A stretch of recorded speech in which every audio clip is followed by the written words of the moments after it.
para sa babaeng nag-viral na tinatawag nilang gold medalist ng Pilipinas. Ako nga pala si Herms Janel, ang gumawa ng kantang ito, para ipaalam sa mga taong nanghuhusga sa isang babaeng hindi naman nila kilala.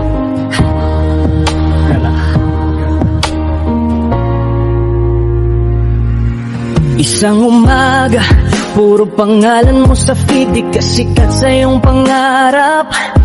Ngunit sikat ka sa maling pangarap. Ginawa kang biro ng mga taong di ka naman kilala. Tawag nila sa'yo ngayon parang medalya daw ng bansa. Pero sa likod ng mga screen, may puso rin nasasaktan. Di nila alam ang totoo, nakakasakit na sila ng tao. Gold medalist ng Pilipinas, sigaw nila habang nagtatawa.